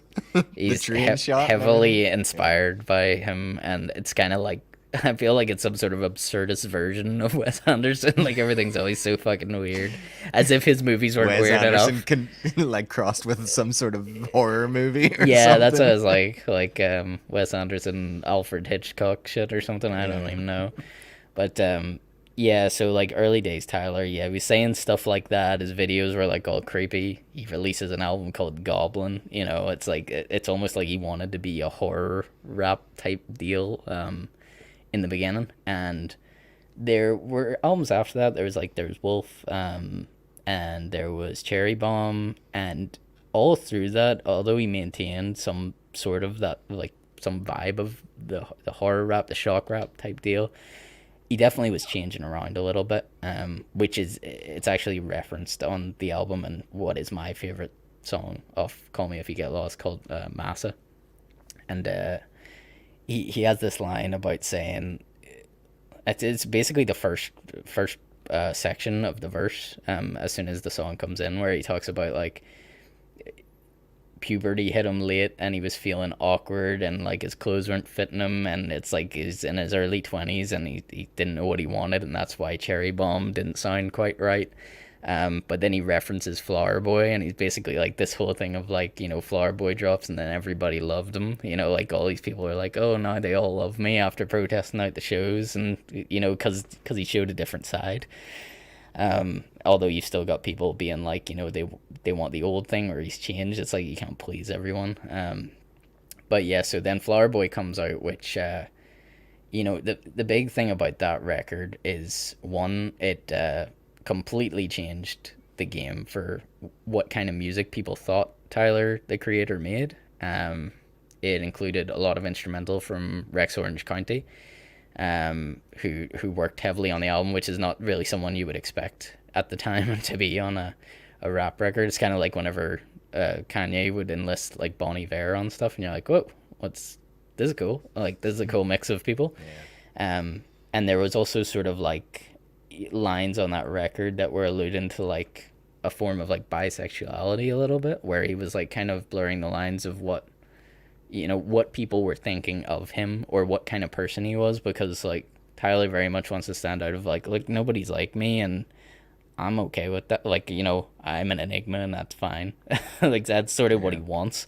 So he's like, I don't really want people to like think about it. Like I'm down for whatever. So more or less what he's saying. And I think a lot of people responded to that, to sort of see him as this person, be like, man, this guy's cool, and he doesn't give a shit, but he's also very Confident open. in who he Yes, is. he's very confident in who he is. So Flower Boy does super well, and all of a sudden he's on a lot of people's radar in a way that he wasn't before. And then you got Igor, which is like, although Flower Boy is somewhat conceptual, like I mean a lot of what Tyler does is on some layer. Igor is like this whole like he built the character, you know, it's the videos are so weird. It's like this guy with this blonde wig, and it's a very strange thing, but the essential story of Igor is like a love triangle between Tyler, this guy, and this woman. Don't have to go into the whole thing because I'm not talking about that record, but there is a story behind it, and it's very succinct, like 30-minute album. And I still probably think after this people will be like, that's his best record. Just because it was so different, like it was heavy synths this time, like so you sort of went away from the light indie stuff that was on that Flower Boy record that subverted expectations, and then he did it again, and he's like, it's all about the synthesizers this time. These dirty old synthesizers. And yeah, so then that brings us to now, where in such a quick turnaround he brings out this record, which by the way I'm pretty sure I seen it worked out somewhere. I think Tyler the Creator has released 3 albums since Kendrick last released Damn, which is an insane number, because they've been 3 of the best albums, like rap out. It's not like they're just shit. It was like what Flower Boy, Igor, and this Call Me If You Get Lost. I was like, those are three really good records. In the space of time, it's taking Kung Fu Kenny to release the fucking follow up to that. Hurry up, boy. So anyway, don't pressurize him. Don't pressurize him. I'll not pressurize him, Although but I have he's to- got competition, man. This guy's banging out like classic records one after the other. I have to say, for the genre of rap, obviously not commercial, but again, fucking jumping on the train of the Griselda guys, they have released various albums within like 2 years of each other, but again, they're not commercially things. Yeah. Just No, I know. It depends. Some people are just faster at it. Yeah, I know. But yeah, so I mean, the important thing for the setup of this record is sort of knowing that stuff about Tyler, the creator, is very much started in shock horror rap that people did not like. A lot of people wanted to protest, but he rapped a lot, and he was a very good rapper, and that's why he became popular. And then the record that kind of broke the back of like the entertainment industry for him was Flower Boy, where he actually did more singing than rapping. And then Igor, the next like really critically acclaimed record, that was the one where majorly pretty much just sang the whole way through that. There's like next to no rapping on Igor at all. Go question. I found the stats of his sales. So Goblin done 45k, Wolf done 89, Cherry Bomb done 58, which I think that was the controversial one. Flower Boy jumped up to 106k, There you go. and then Igor jumped up again to 165, and then Call Me If You Get Lost is projected to do 175. Yeah, I would say that he's kind of at the stature now where he's so big that people will just be like clambering to get the next Tyler record, because the last three have been progressively better in my opinion. Oh, that's first week sales, by the way, not like. Oh yeah, for sure. Yeah, I it's mean, like but that shows you what you need to know sometimes is like how many people are just like, this person's dropping, and it's like we need to stop everything and go and listen to it. That's the level he's getting to. So yeah, if you know all that stuff about Tyler, you know he's at this point where it's like, well, what's he gonna do for this record? Because Igor was crazy, out of left field, conceptual. It's all very much love stories and stuff, and he's been singing. It hasn't really been the crazy rap stuff from the early days.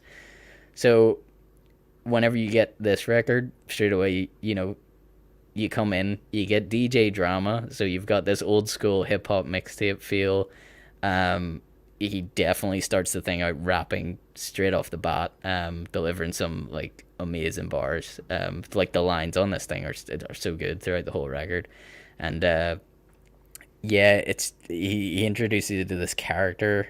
I say character, he's playing very much seems like him, but he's calling himself Tyler Baudelaire, I say after the poet, and there's so much of this album is talking about, one, like, I am really good at rapping. I'm still rapping. I can do that just fucking whenever, and I will be one of the best.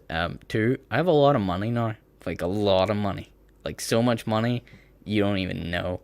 And three, even though I have all that money, doesn't fix everything. To me, that's kind of the message behind the whole thing. So there's so much. I'm not going to go into like a track by track breakdown, but I will pick some of my favorite things off this album. I do think, although there's so much braggadocious rap on the whole thing, like talking about how much money he has, I wish somebody needs to count how many times Rolls Royces are mentioned, because whether he says Rolls Royce or double R or whatever, I mean, I hear it constantly. It's like, name another car. That's just he in seems to Lumberjacks. really. He's trying to get a sponsorship or something. He's trying to get a Rolls Royce. No, I guarantee. That's guarantee. just in Lumberjack where he brings up Rolls Royce a lot. Oh no, man! You listen to the record; it comes up that's what I'm again saying, like, and again and again. Yeah, that's what I'm saying. Like Lumberjack's the fucking. Oh yeah, the starting I mean, point. there's so many songs where you're like, oh, Rolls Royce again.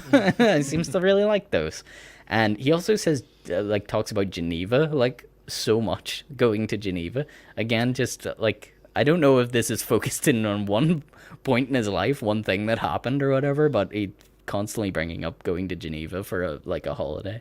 Yeah, it's just a nice foreign place to go to. Yeah, I suppose. It's just funny how much they come up as Rolls Royces in Geneva. Look out for that. But yeah, so the other huge theme on this record, which you can get from the cover, is to do with having a passport, which he explains very blatantly on the album. Like, there's a line where he pretty much says that, like,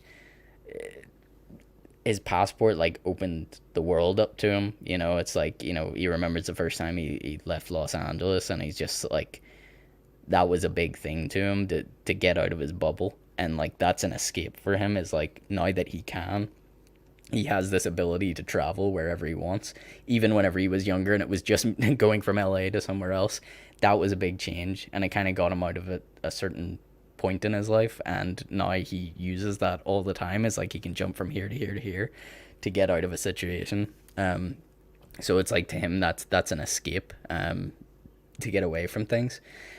So underlying this whole braggadocious, I have money, I'm gonna run away from my problems with my passport and blah blah blah, like the videos show you, with he has all this luggage all the time, whatever, carrying his baggage with him, if you want to get all cryptic about the thing. At the heart of it, there's this kind of weird love story that's very much like a love triangle again. I don't know why he keeps getting into love triangles. He's but bisexual. maybe. Oh, he is. well, I know. Well, this one's about a girl, though. So on the song Wilshire, which is towards the end of the record, he's alluded to it throughout the whole album about this girl, and, you know, she might be with her guy and all this sort of stuff. Wilshire is very much the story from start to finish. It's like 8 minutes of just Tyler telling this story about, you know, him meeting this girl, but I mean, the girl's one of his friends' girlfriends, but they connect really well, and they pretty much fall in love with each other. And he drives the point home quite a few times that he's like, it's not like he's a homewrecker. It's like they never cross a line, they never sleep with each other, they never do anything that they shouldn't have, but they're having like an emotional affair. It's like, you know, they're hanging out all the time, and they feel the need to hide it, even though that they haven't done anything in a certain way. And it's like the question of, are they doing anything wrong at this point? They know that they feel a certain way about each other. It's like, why are they not just taking this to the next level? Why is she not breaking up with her boyfriend, sort of thing? And I mean, pretty much the spoiler alert of this story is that she doesn't break up with her boyfriend, and pretty much everyone just ends up kind of screwed out of the whole thing. Is like, Tyler's heartbroken, she stays with that guy that doesn't seem to care about her all that much. That guy doesn't like Tyler anymore, he's pissed. The friendship's broken up, and Tyler has to pretend to remain friends with this girl that he's like, how am I supposed to do that anymore? So it's just, everybody gets hurt in the end. But yeah, so if you were planning to watch this on Netflix, don't bother. Yeah, that's the spoiler, guys. But that's the thing, it didn't feel so much like a, you know, like a big twist ending to certain records where it's like, oh, don't tell me how, whatever. In the second song of the album, he basically says like, what's the line? He says something about like, you know, oh god, I sent you this line the other day, Andy, because I was like, he references this relationship immediately on the album, where he says something about like, he may as well just be down for the threesome, because it's just like, you know, this guy isn't the guy hasn't messaged his girlfriend in a while, and it's just like, you know, if he wants to just get on with this stuff, he goes, just do a threesome with everyone. It's just like, that's the first time he talks about it, but then most of that song is spent just like talking about how great he is, you know, he's the greatest, he has all this money or whatever. He ain't spoken language coming up, folks. He ain't spoken to his bitch in a couple of weeks. If where was it? If it's gonna be this way, then I'm down for the threesome. Yeah. Like, that's pretty funny. He's playing on the whole bisexual thing. It's just like, just do. And yeah, so there's quite a few like little things, like ways that he alludes to that relationship throughout the entire record. But that Wilshire song, although it's randomly got a lot of production here, production is odd.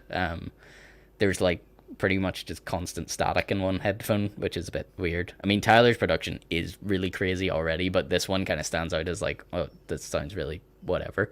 But part of me thinks it must be, I don't know, I think it must work very well, because I remember driving home and I had listened to the whole record in the car, and I was pulling up to my house and I was like, I'm gonna have to sit in my parking space and hear the rest of the story out, because it was an 8-minute song and I needed to hear how this thing ends, because it's not a song that you could ignore the lyrics on. Like, to me, it was just like, even though I was driving and I'm not like exactly focusing, it kept pulling me in. It's so, the vocal is so in your face, and I think that's intentional, so that there's nothing else taken away from it. The instrumental is very simple, just repetitive, no choruses. It's just like, it just feels like a freestyle from front to back about this relationship. And somebody actually recently said on Twitter, and they tagged Tyler in it, and they said, to me, it feels like Wilshire is just like Tyler had the beat and just picked up his like reference microphone and just, went for it. And Tyler was like, yeah, pretty much, second attempt. So apparently he just like banged it out freestyle. I'm sure he had some of it written, like, but you can almost tell because he has breaks in it where he just kind of talks in between, and there is parts where the microphone pops and things where it's like they haven't taken it out in production because he obviously liked the take so much. He's just like, let's just go with that. But that's like this underlying story under these layers of just like the lavish lifestyle. But he makes the point of like, there's a song where he says, I have all this stuff, but I still don't have her, sort of thing. It's like, I guess I can't get everything I want. And I feel that's somewhere at the crux of the story of that record. It's trying to hit a lot of points. It tells the story of Tyler, where he's at. Manifesto is very much a song about how he's not going to talk about politics and, be some sort of social justice warrior or social activist. He doesn't want to be. Doesn't literally matter. The beginning of the record. It's like, hey, tell him the. Yeah, he's like, all I need is some white person to come over and be like, oh, you need to talk about Black lives, and then he's just like, suck my dick or something like that, and then the song starts, which is hilarious. The key change in that song when Domo comes in, just like, I love that bit. It's very good. But yeah, that whole song is like pretty much his stance on the whole thing is that, no matter what he does, like he has these lines about how he like donates all this money to a certain fund, but then he goes and gets himself a necklace, and he's like, well, you'll probably have a problem with that. And it's like, I don't even know if it's right, but that's what I'm doing. And kind of towards the end of the thing, he's like, all I can really tell is people to try and be free, because his whole point is he doesn't mirror the stereotypes of what people expect him to be anyways. People assume that Tyler came from money because of the way he dresses and the way he behaves, and he does dress like he's like in, I don't know, like Carlton from Fresh Prince of Bel-Air, something like that. He's got a fashion line on the way, and he's got golf. Like that's the fashion of. He's got the fashion line, and the again, that's a line straight from the album where he's like, people think he came from money, but then he talks about like how his mom was living in a shelter. He just doesn't talk about it, and then once he released Yonkers and he could get her out of there with the money he had, that's whenever he felt like he had actually made it. But I love that story. That's from Massa, and he talks about that whole story of like, releasing that stuff. People didn't like him. They protested at his shows before there was cancel culture trying to shut him down. He got his mom out of this shelter. He was struggling with his own sort of life and growing up, and he didn't think his albums were doing too well. And then all of a sudden he releases something that's like, oh, we all love you. We all love Tyler. And he struggled a little bit with that too, which brings him to now where he's just like, I'm at a point where I can be like, just do your thing, man. I'm happy in my life. I'm happy with myself, and I'm going to talk about that. I'm going to tell you how good I am. Like, pretty much that's the record. But yeah, top song for me, Massa. Great lines in there. I'm trying to remember. It's both lines that kind of end the first verse and then the end of the song are very good lines. Where he says, he basically, I think at the end of the first verse, he says he has to pray with his eyes open because he doesn't trust God either. And I was like, oh, I quite like that. That's good. But yeah, it's I haven't stopped listening to it. I think it's a fantastic record. In Like you said, the album Pharrell of the feature year. just fucking killed me. Lil Wait, Wayne's feature as I know well that. is so well, good. you know what I'm gonna say about that. Oh yeah, for sure. Just- But he's it's just he was on the song called Hot Wind Blows that just sounds like it's, I don't know, it sounds like some sort of fucked up like James Bond or something. Like the sound the instrumental is like a James Bond song.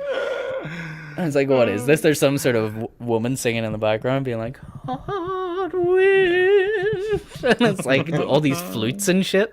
But then Lil Wayne's rapping and you're like, what's happening? it's so good.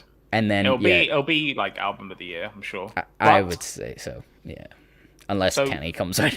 Well, Kendrick's Yeah, like, but, like there's a lot of the year left. Yeah. This is what I was gonna say. I was gonna say, like, Cole, Tyler, and then you've got like spaces for like Kendrick, Drake. yeah, because Drake's gonna be in there, man. And you know how streamed Drake is. Like once he drops, eventually, like his numbers will be insane. Just because they always are. Yeah. Because he's Drake. What can you do? But yeah, man. Yeah, favorite song, Massa, Wilshire, key to the album, in my opinion. And the production is just classic Tyler. Absolute controlled chaos, as I think Anthony Fantano used that term, and I was like, see, I yeah, didn't- I agree with that. Yeah. I didn't agree with a lot of his review, but I agree with that's how you describe Tyler's production is controlled chaos, because so much of it is a fucking mess. But it's, I don't know, it's so much him. Like it just makes Yeah, sense I was about to the say way that he does because it. I literally put I went onto Spotify, put Tyler the Creator, and as I was driving home, I hit shuffle just on the artist, which and then shuffles. And like now listening to the album, it's like, yeah, that's a Tyler song, that's a Tyler sound. That's like you can just hear the development when you go to this new album, and then you go all the way back to Flower Boy or whatever, and then it's just like, oh, that he's using the same type of. Yeah, it's weird. I don't even know exactly what it is he does, but I mean, it's like the drums always sound really like sludgy and trashy, and the production is always a bit unexpected. Like stuff is louder than I'd usually put it in a mix, or any producer would. Like a synth could be so like distorted and loud, but I don't know. It's Kanye produces like that sometimes as well, and it's what makes him stand out. Is just like, oh fuck, that part where the thing comes in, it like makes you remember it. I don't know if I'm right as well, but you know, I feel like there is artists like this that I listen to, and I feel like part of them is like, you know, people with a certain attitude where they, as you're saying, like you're talking about Tyler wanting to be very much, I'm unique, there isn't people like me out there and everything else. I feel like with some people like that, and even film directors and stuff as well, it's kind of like, I don't want everybody to like my shit. I want to do some stuff that is intentionally off-putting and just see who sticks with me because they know, like, what I'm doing is good. But then every once in a while, I'm gonna challenge you with something which is gonna be grating in a certain. I feel like he's kind of like just seeing what he can get away with in certain instances whenever he makes weird, bizarre choices that maybe aren't exactly what you would expect. Probably. And I appreciate that. Yeah, he's doing him, as they say, because that's what Kanye does. Because you think Kanye gives a shit if you like his music? He doesn't really. He does, but he doesn't at the same time. But you know, Kanye just like, he's somebody that will spend like 2 years talking about the record he's gonna release and then decide not to release it and then make one in a week. Like that's just what he does, because then he's like, oh, I like this now. And I feel like Tyler's a bit like that, where he moves very fast. He's a bit more thought out, because he had this, like, there was that thing I talked about whenever we seen the teaser for it potentially coming out, is like people spotted the billboard, call me if you get lost, and if you phone the number, it sounded like Tyler talking on the phone. And then people noticed at the Grammys whenever he had his, like, fashion suitcase, like the Golf brand, at the bottom of it, it said, call me if you get lost. So like he's had a plan for a long time. And that's what I was saying ages ago. Like artists like that, like Kendrick, like Drake, only need a week, 2 weeks of slight promotion, and then just drop, and that's it. Yeah. But yeah, fantastic album. I'm living in it at the minute, so if anyone wants to talk Tyler with me, just message me. Hit me up Again, on Instagram, Twitter. if- Talk about it. If you haven't watched the BET Awards performance, then Oh yeah, for sure. You gotta go and watch that because it's essentially the live version of Lumberjack. You know, where like in the music video, the wind is like blowing him away. He did that for real. Like, and it was amazing looking. Where it's just like he's properly like being So blown well- away, and all this money was going everywhere, and he's like on a treadmill, so it's like he's trying so to well like go fast. coordinated. Yeah. It was Oh really man, good. it's so cool. My favorite part of that entire performance is the fact that whenever the car pulls up and he gets out, even though he's in the middle of the chorus, he stops and thanks the driver. Like just thank over you. the instrumental, he's like, "Thank you very much," and just keeps going. And I was just like, "That's hilarious." The song's only like 1 minute 40 or something ridiculous, and it's just like it's the quickest performance. It must have cost like so much money to do. I know. And he's like on and off in like less than 2 minutes or something. Yeah, it It's was amazing. so well done. Like, Oh so man, it was incredible, and it's just the footage at the back is so cool looking, and it's the second favorite part is how he just like pops off at the end because the treadmill just takes him out of frame, and you just see him fly off off camera to the right hand side. It's amazing. But good performance. I mean, again, the whole BET Awards was good, but yeah, that was very good. They usually are pretty good, like. But yeah, I mean, I'll stop there. I'm not gonna oversell it to you, but that's kind of my analysis of the album, of what I'm getting from it at the minute. But it's a good listen, man. You should go and check it out. But yeah, I think we should have a little chat about our track of the day in the old shout out segment.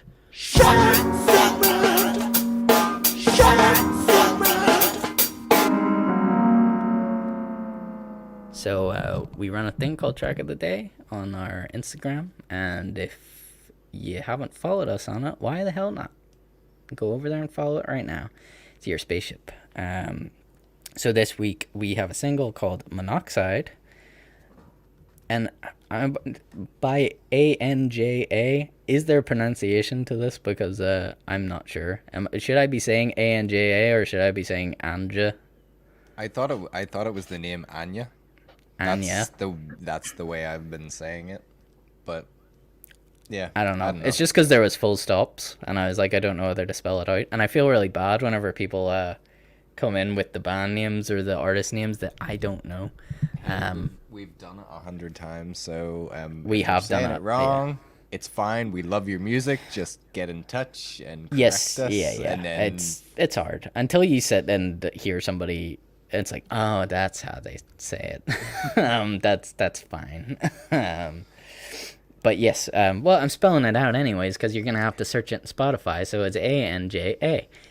All capitals, full stops in between. New single out called Monoxide, and it's we actually did a little feature on this on our Instagram previously before this song was released because we really like this artist, and yeah, I think what I tried to compare the sound to is like it's kind of it's deserty. It's definitely deserty. I feel there's definitely a vibe of desert rock. Like you just gotta. I don't even know what that sound is, but it's a thing. Desert rock. Hold on. I'm about to say, is there too many fucking subgenre desert rock now? What's happening here? What's going on? Dude, desert rock's been around for ages. Have you heard of Queens of the Stone Age? But why Have you doesn't it be heard? called I desert? Can it just be called rock? Because music? they made that rock Everybody has in the to have their desert, own baby. group. This is what people do, man. They try and invent their own genre. And I wonder think why music can't. I wonder why rock music can't evolve. Because maybe swear they're to God. evolving their own genres. Jesus Christ. Literally, desert rock was Queens of the Stone Age, and you know why? It's because they got popular and they sounded original, and it was like, well, what do we call this? Because it sounds a little bit different from the rock we're listening to, and it's like they made rock in the desert, so now this is desert rock. That's about as much as Indie rock, desert rock. This is the Lego problem rock. with music or creativity in general. Is like people love to pigeonhole things. That's the thing. I need to give it a label.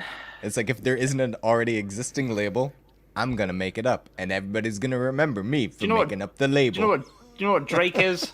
Hip hop. Do you know what Griselda is? Hip hop. True. Sound different, same genre. Do you know also what a lot of it is? Pop music. Yeah, Pop pretty much music. it's all pop music. Well, that's kind of the argument though. Nobody in- wants to be pop music, but a lot of it is pop music. Oh, this is the problem though, is that rappers do want to be pop music, and they're kind of annoyed Ooh, whenever pop they're music wants not. to be rappers. No, well, I just mean for We're getting into a whole separate I podcast know. right now. feel like- Genres. On know next for- week's podcast, come back and we'll talk genres and how they make no sense and they're pointless. they are, but the rappers especially have had a lot of issue in a while, like for years now. Is just they go to awards ceremonies and like Classed as pop. the urban category is just Yeah, fucking that's- stupid and kind of racist, and they like people know that they're just like, what the fuck, urban doesn't mean anything.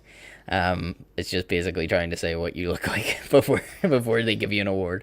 But hip hop was always in that, or they were in rap or whatever. But it's like, what happens whenever rap gets so popular? Why are they not being chosen for the pop category? That's kind of the argument now, where they're just like, pop is meant to be popular music, and you know, Drake could be top of the charts, but he might still just win best rap album. It's like he's not even in contention for best pop Yeah. album.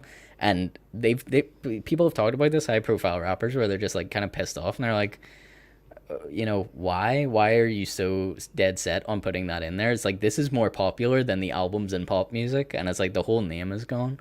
Yeah. But I suppose you could say that about indie music. Indie music became a certain kind of music whenever it just meant independent. So it didn't. I don't know. Yeah, it is. It's Yeah, a see, I genre never- That's what I mean. conversation. It's like genres are detrimental to the whole creation of music in general. See, anytime Yes. I heard pop, I always thought of the type of sound, not the shortening of popular. Yeah, and people do that with indie as well. Like K-pop is what Korean popular music. That's not. It's the certain sound that the song sounds like. It's bubblegum. It's friendly. It's, you know what I mean. That's what I think pop music is. Well, I know it's But hard because I don't over the- think all over the songs course- are. Like, you know, if you listen to the radio now, you're basically gonna say anything on like Radio 1's A list is a pop song. Yeah, but it doesn't exactly fall into those categories though, where it's gonna be all of those things. Yeah, Like, because like Wolf Alice is on their playlist. It's like, so is Wolf Yeah. Alice pop or is Wolf But what it- Alice rock? So they should be rock then, because if they sound rock, they're rock. For me personally, popular. Yeah, but you're not getting what I'm saying. no. The No, I shortening- do. the I do shortening get of what you're pop saying. Yeah. Isn't for me just popular. Spe- pop specific to music that genre, is I agree with you.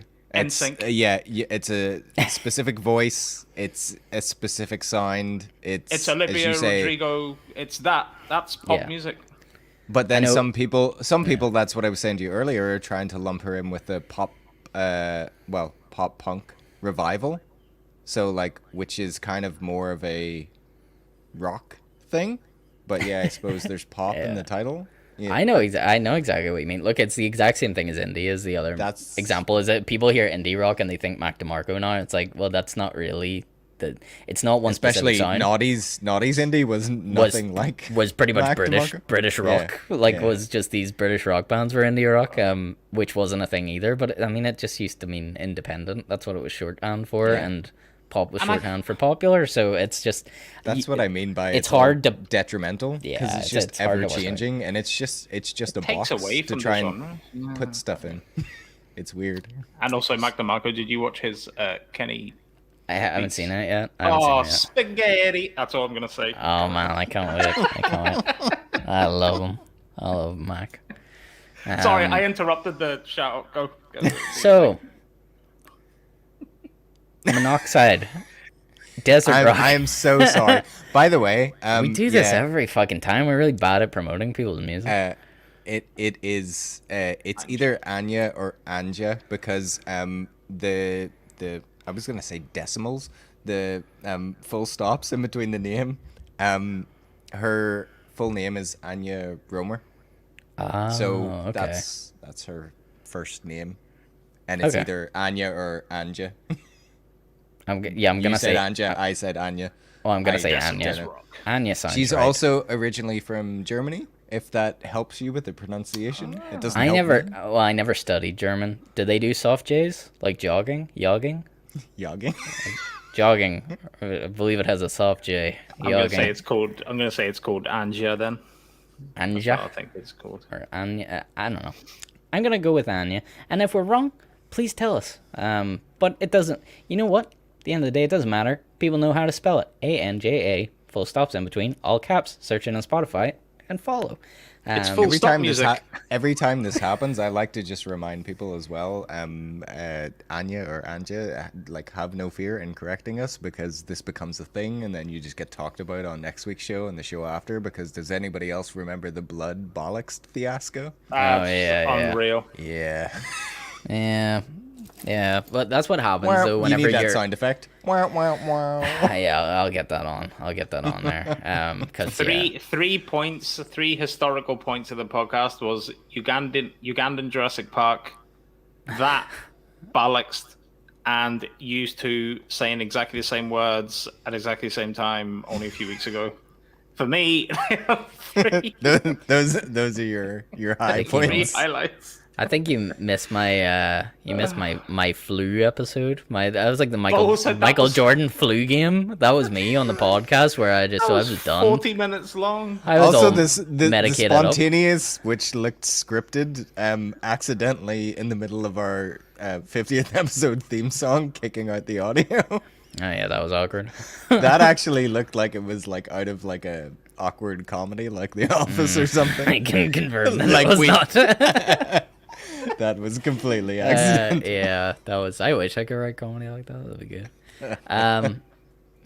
Monoxide, new single. All right. Desert rock. Yeah. Maybe. No, well, look, I compared it to artists like Queens of Stone Age or PJ Harvey, Iggy Pop, and the Stooges, all in this sort of realm of the old twangy guitars, with what I like to. I don't know. I have a thing in my head where I'm like, oh, that's like a proper guitar riff, like a Guitar Hero riff, not the game, but you know what I mean. Where it's just like where something's like, oh, the riff is super memorable. It's not like insane. It's not whatever. It's like, you know. Yeah, yeah. It's like one of those. It's like Smoke on the Water or like Iron Man or you know, like one of these songs where you just like you can go. Dun, dun, dun, dun. It's like I can sing the thing and people Yeah. know what it is. That's what Monoxide sounds It's gonna like. be a live show. Everybody's not gonna be singing the words. They're gonna be going.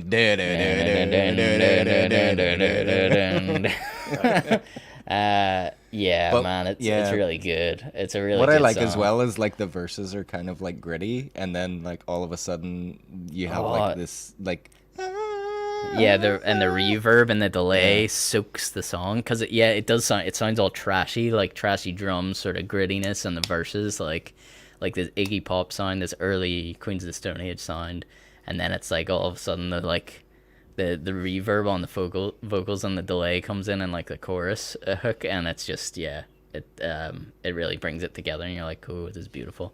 It is like some sort of desert like trip or something. Yeah. LSD So, trip or something. I don't know. was gonna say before we like went off on an absolute tangent about genres, but you're saying like about desert rock and stuff. And Desert. I remember whenever New pronunciation is that also German?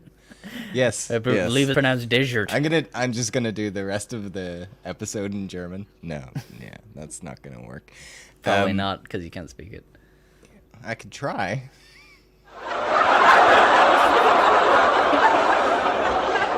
Yeah, no, she was saying as well that a lot of the visuals and stuff for it too are like inspired by like Quentin Tarantino and in particular Death Proof. I was which gonna is say like very man, the deserty. song sounds like it could be on a Tarantino record, like for sure. But specifically Death Proof actually. What a movie. Yeah, it very much sounds like it's from a Tarantino movie. That's the best way to explain it. It's Tarantino rock. That's what it is, baby. New genre. Tarantino rock. That's what it's all about. He's on Rogan. I'm gonna watch that after this episode. I think he was giving off about the Bruce Lee thing again. Of course he was. I love. I'm pretty Quentin. sure I did actually scroll past like a comment or something. It was like people that were getting on him for the whole Bruce Lee thing in Once Upon a Time in Hollywood. I think the quote was, "Could go suck a dick." That sounds correct. Nice. Yeah.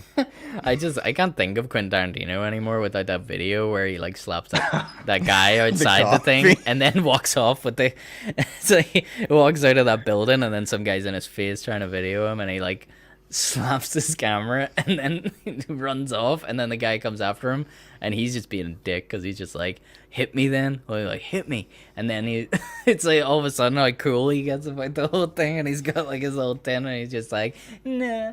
It's like, Yeah, nah, I don't want.